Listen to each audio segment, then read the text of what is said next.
En Afrique du Nord, les civils sont les premières victimes du conflit au Sahara occidental. Il y a 40 ans, le Maroc a annexé ce territoire, mais ses habitants réclament leur indépendance.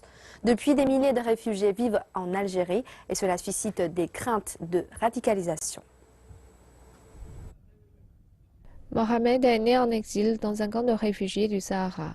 Lui et d'autres habitants de ce camp originaire du Sahara occidental y sont réfugiés depuis des décennies. Le conflit entre les habitants du Sahara occidental et le gouvernement marocain est un conflit de longue haleine. Ici, on estime que la communauté internationale ne parviendra pas à régler ce conflit via de simples négociations. Pour certains, les armes sont la seule solution.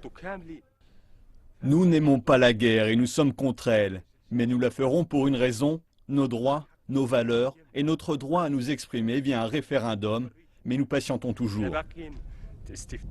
Un référendum d'autodétermination aurait dû être organisé par les Nations Unies en 1991, mais il est reporté depuis des années. La communauté internationale est inquiète que les jeunes du Sahara occidental ne tombent dans les filets des recruteurs de Daesh. Des années après l'échec des négociations, les jeunes ne sont pas les seuls à vouloir prendre les armes. Le gouvernement en exil, basé dans les camps, menace également de prendre le territoire par la force. Le gouvernement sahraoui continue d'espérer que la communauté internationale résolve le problème, mais son ministre de la Défense explique que le gouvernement subit sous la pression de son peuple qui veut prendre les armes.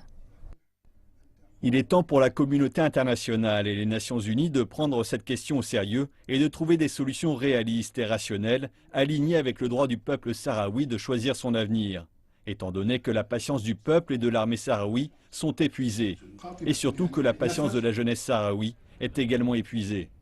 Des expositions telles que celle-ci soulignent les conditions de vie dans les camps de réfugiés et la détresse de ceux nés en exil. Et si une solution n'est pas rapidement trouvée, ce territoire du nord-ouest de l'Afrique pourrait bien retomber dans la violence.